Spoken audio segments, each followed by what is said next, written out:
Chicago Tonight, Latino Voices, is made possible in part by Allstate and the Searle Funds at the Chicago Community Trust.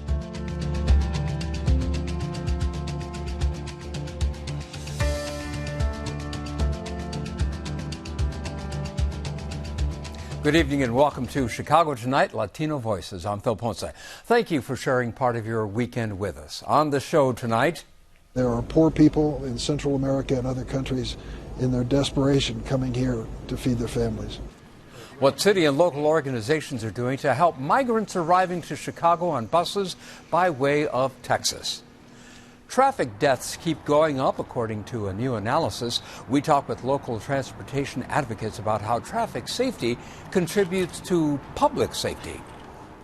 Summer is over and school is back in session, but September is still festival season in Chicago. It's also the beginning of Hispanic Heritage Month. Hear how the two come together next weekend at Pilsen Fest. For me, I found my identity or my voice through my art. Plus, a Pilsen street artist introduces us to a graffiti character that's taking center stage in his first solo exhibition.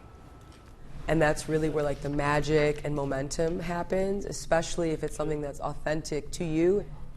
And artist Raspy Rivera gives us the last word on how she says life's unexpected turns can open up a world of new possibilities. But first off tonight, nearly 300 migrants have arrived in Chicago on buses from Texas since last week. Texas Governor Greg Abbott has sent hundreds of refugees and immigrants to sanctuary cities like Chicago. Now the city and local organizations are working to get people settled. Joanna Hernandez joins us to tell us more about these efforts. Joanna, you're hearing stories of people and families who've gone through some pretty treacherous conditions. And Phil, that's right. Most of these families had to flee their countries, either had to walk or swim through the jungle. We're talking about weeks or months. So far, we know these migrants were sent to the Salvation Army Freedom Center in Humboldt Park. We're told they are receiving resources, and city officials are rapidly working with some local organizations to provide them emergency housing. Senator Dick Durbin visited the facility this week, where he says he got a chance to speak with some of the families and hear about their journeys. He says at this point, the people at the center are doing their best to help those transition and figure out what their status is. Immigration legal system is broken terribly, and it needs to be fixed, and we need both parties to do it. One political party cannot do it. The second thing I want to say is this idea of dumping these helpless people on buses and trucking them off to New York and Washington and Chicago is cruel, and it's inhumane, and it does not represent who we are as Americans. I'm sorry that the governors of these states have done this without thinking of the consequences on these individuals, but we need to make the best of the situation.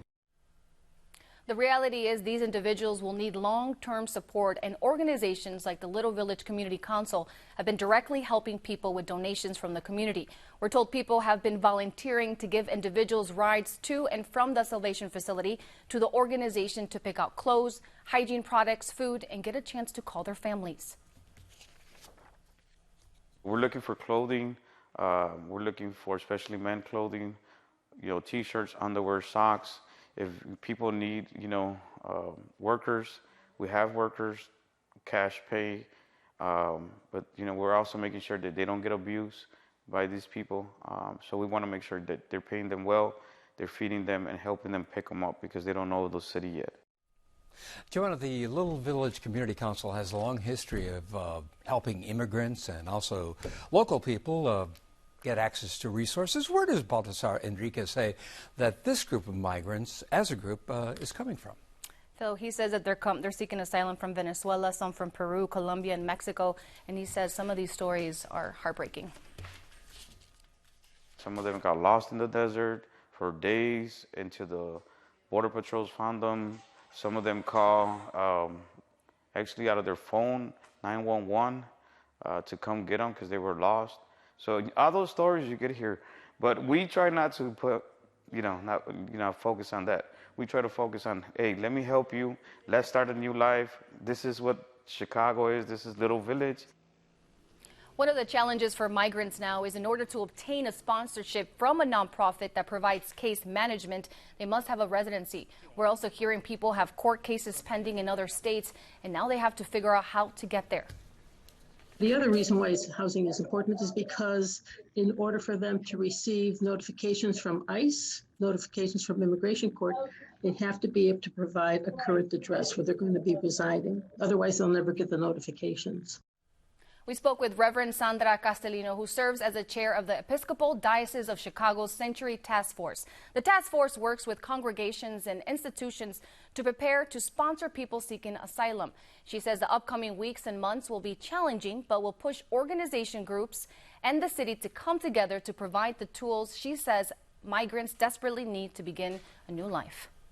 Another young woman just this week was telling me that they had to leave her 8-year-old behind because she and her husband felt that he would not make it through the jungle, through the Darien Gap. And so they ended up leaving him with her mom, and they brought their little boy, who is about 2 years old. That's how serious it is. But if these folks can make this trip, imagine the contribution that they can make to our broader communities. We also know some families have been sent to hotels in the suburbs like Burr Ridge. At Senator Durbin's news conference, he added the people who arrived on buses are here legally, but their ultimate status might take months or even longer to get resolved. Joanna, is there word of more buses headed to Chicago? Phil, more buses are expected to arrive in the city, and local organizations here say they're preparing for that possibility. Joanna, thank you. And up next, in light of recent deaths to cyclists and pedestrians, we look at traffic safety, so stay with us.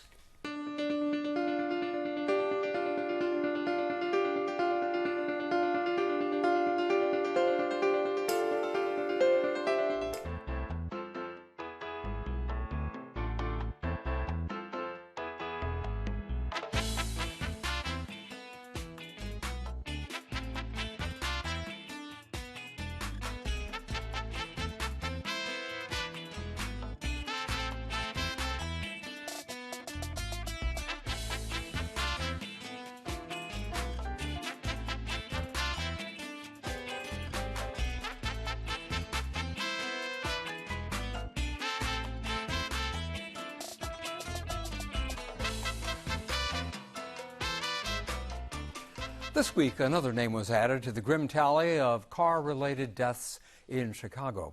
On Thursday, a driver struck and killed 44-year-old bicyclist Samuel Bell in the River West neighborhood. Estimates from the National Highway Traffic Safety Administration indicate that deaths like Bell's are the highest in 20 years. The agency estimates over 9,500 people in the U.S. were killed in auto crashes during the first quarter of 2022. That's up 7% from the same period in 2021. And that is on top of a rise in vehicular deaths since the beginning of the pandemic.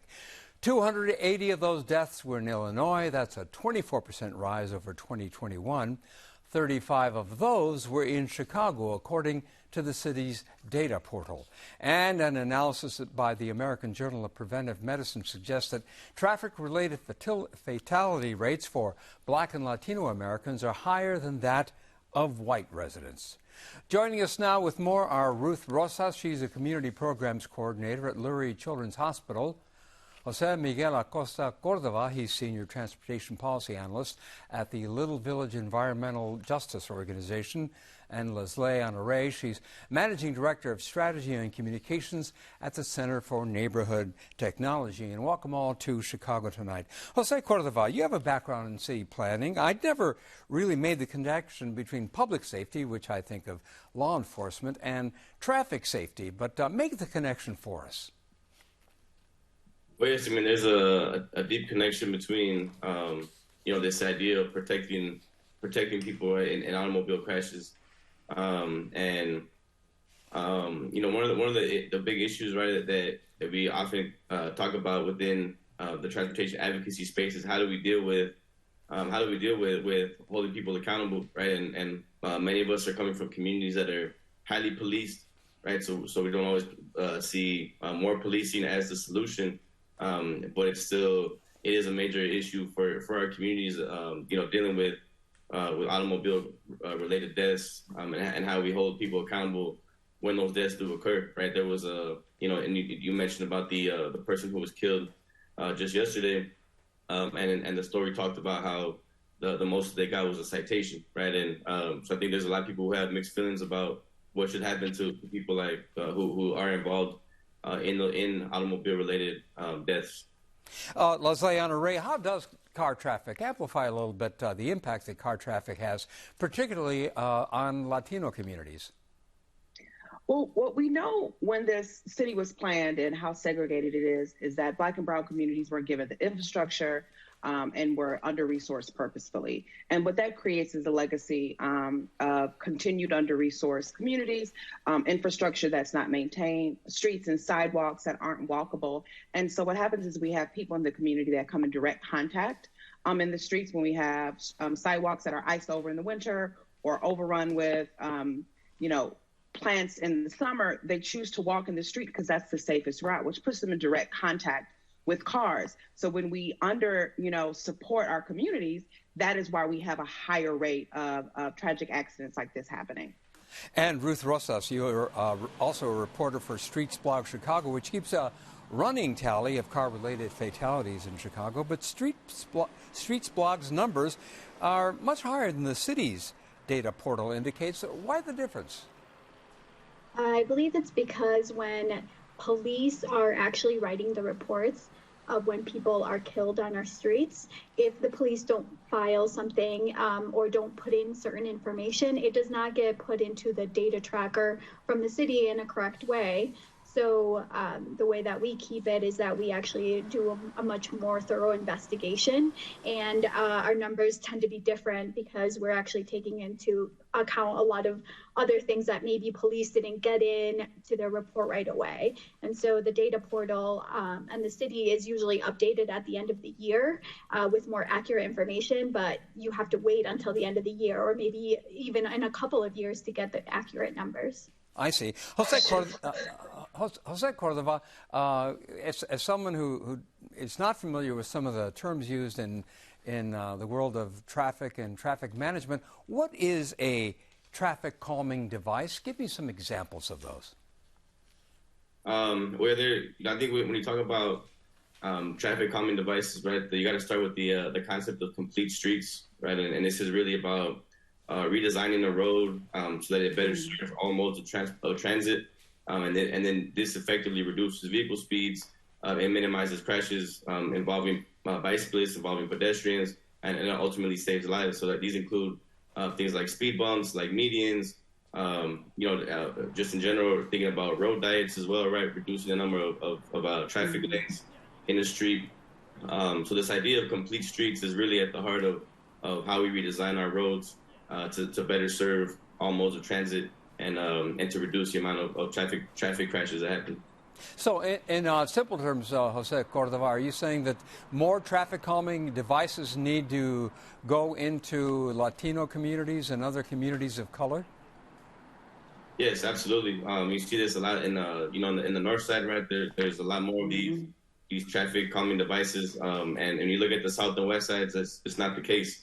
Right, we have roads that often have more lanes, and that it actually encourages drivers to drive faster, right? So those devices can really slow drivers down, and can be really effective, like I said, in saving lives.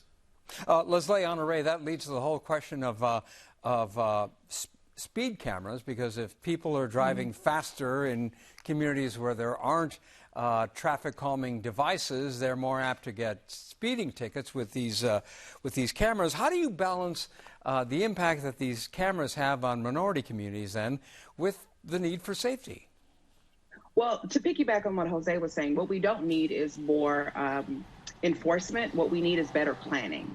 What we need are streets that are designed for everyone and not just for cars. We can't automatically go to speeding, ticketing, things that are detrimental. What we need to do is really talk about root causes. That's not going to stop someone speeding, and that's not going to stop someone from getting hurt. We need to ensure that funds that are coming federally now to the city are dispersed equitably to the communities that need them the most, the communities that were underserviced, that have not been maintained, and that our streets can look just the way they look on the north side, on the west and south sides. We have to address the problems instead of thinking what we can do that's going to add harm.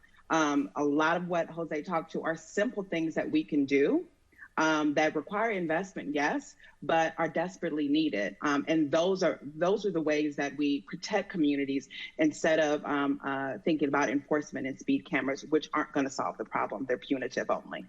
Ruth Rosas, has City Hall ever looked at traffic deaths as a kind of a crisis, not just in this administration, but historically?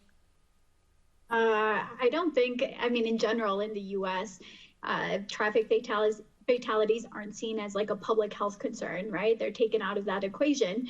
But we know that they are, because everything is safety on the street. As soon as you walk out of your door, you become a pedestrian or a road user, right? And so that impact of safety and concern is growing because we know there's more fatalities, but it has always been an issue. And when you talk to people that, especially that live in communities that Liz Ayonare said, historically on the south and west sides that have been disinvested, they've seen this for a long time. And now we're seeing it escalated, and we're seeing it in other parts of the city.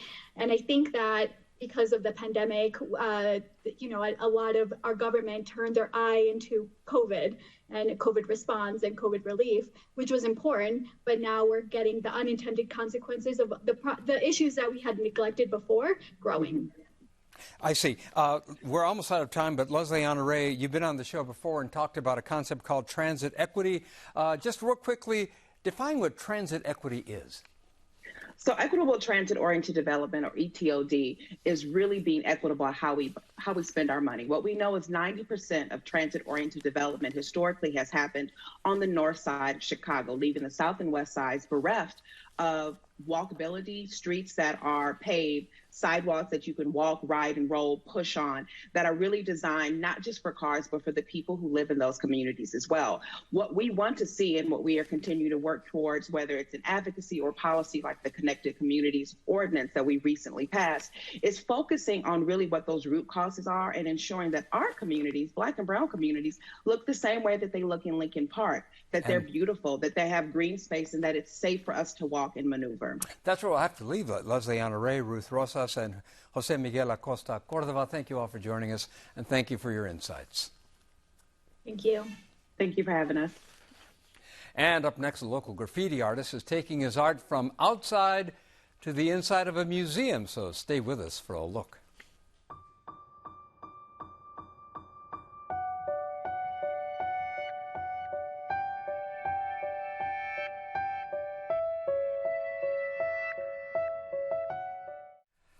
For the first time, the work of a Pilsen graffiti artist is being showcased inside at the Elmhurst Art Museum, to be exact. Arts correspondent Angel Ito introduces us to Centrock and shares the message behind his graffiti character seen flying around the city. I'm mostly known for my murals and my street art, public work, but I really wanted to convey the message and the story in a more, I guess, like 3D way, or something that the viewer and the audience can have a little bit more like hands-on and kind of put themselves in the story. It's the story of Centrock's signature character, Bird City Saint, that the visual street artist wants viewers to step into when visiting his exhibit, The Boy Who Wanted to Fly, at the Elmhurst Art Museum. I want the viewers and the audience to be able to put themselves in their shoes, or be able to put themselves behind that mask as well, like be able to have the idea of like freedom and escape, and understand the story of this. It's basically the story of like a young Latino who grew up in the hood, this young boy who grew up in certain types of environments that really wanted to find his artistic voice and live out his dreams. It's a narrative similar to his own, but unlike his public art, the solo exhibition allows him to tell his story through several mediums, not just spray paint. In the story, you see the young boy finds it through a spray can, and that's how I found it. Like, just finding, the art through graffiti and street art, I was able to find my voice. Then the second space, what I consider the character's like safe haven, his birdhouse, his tree house. You'll see sketches, you'll see his ideas, just little things that represent the character's life. And then from there, you go to his outside, his environment, because I think, art can't deny the environment that it's in, so I thought that was very important. So you see a giant sculpture of the kid laying down, you see a paleta cart, then you see the paintings that kind of reflect, you know, the environment. With his environment having played such a big role in his development, St. Roch hopes to share Bird City Saint, who he says represents humanity, with the rest of the world. Even in my culture, like, masks are real big, you know, to represent like alter egos or empowerment or the spiritual, you know, side of things. I still want it to be, you know, a universal message. I hope people take away the idea of how, you know, this young character found his voice or found his dreams, that people can be inspired to do the same, whether it's through art or journalism or sports or, you know, whatever it may be. For Chicago Tonight Latino Voices, I'm Angel Ito. And you can see St. Roch, the boy who wanted to fly, at the Elmhurst Art Museum through January 15th. Chicago's festival season and Hispanic Heritage Month are about to intersect at 18th Street and Blue Island.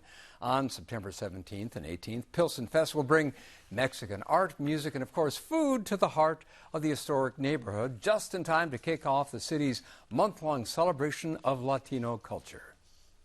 This is our 10th year doing Pilsen Fest. It is in the Pilsen community. As a street festival, we are a free event. This year, we are the official grito for Chicago.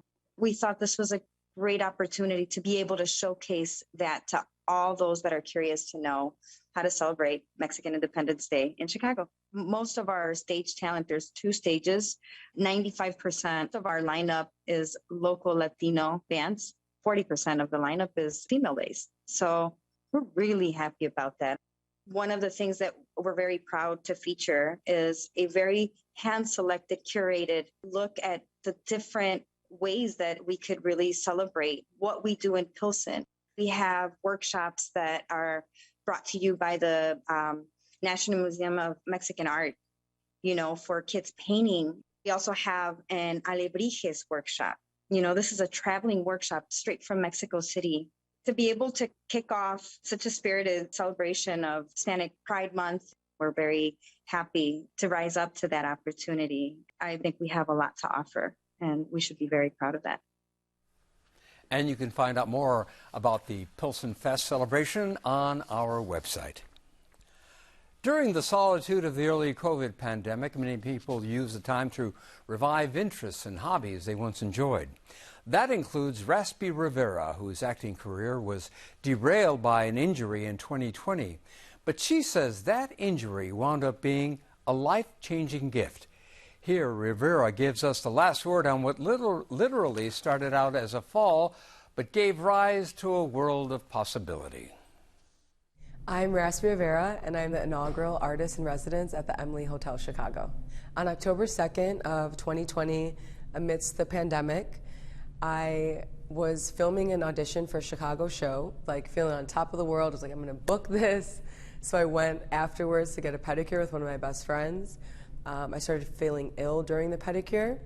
I ended up fainting and falling down 5 stairs, broke 2 ribs, sprained my jaw, sliced my temple, underwent a couple other injuries, and so that put me out for 8 weeks. So obviously I was offset, I was healing, but during that time I felt extremely creatively limited. I couldn't express myself creatively through scene work or through character work, and so as a result of that, I found myself going back to what I always did, which was doodle.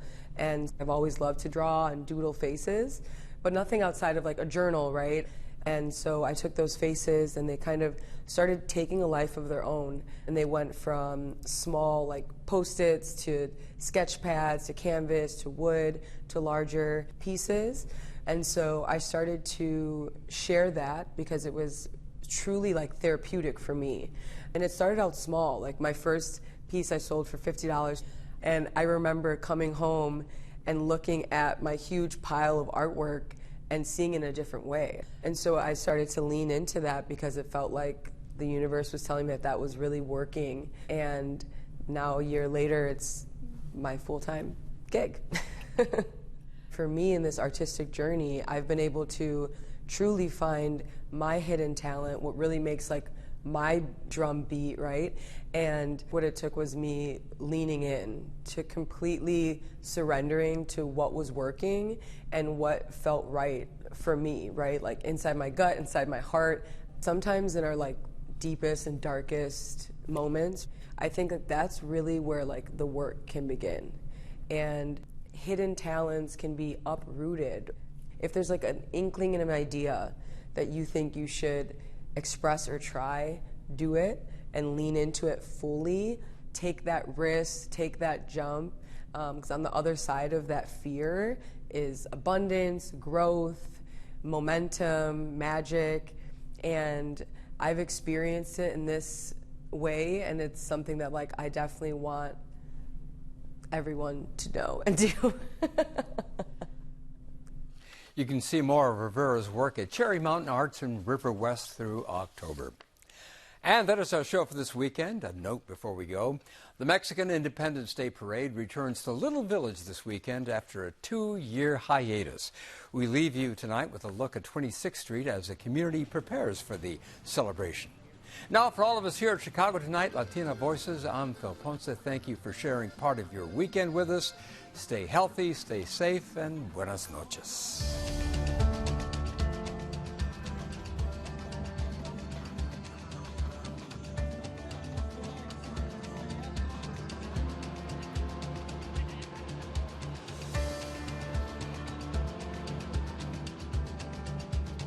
Closed captioning is made possible by Robert A. Clifford and Clifford Law Offices, a Chicago personal injury and wrongful death firm that is proud of its partners named Illinois leading lawyers by the Law Bulletin Publishing Company of Chicago.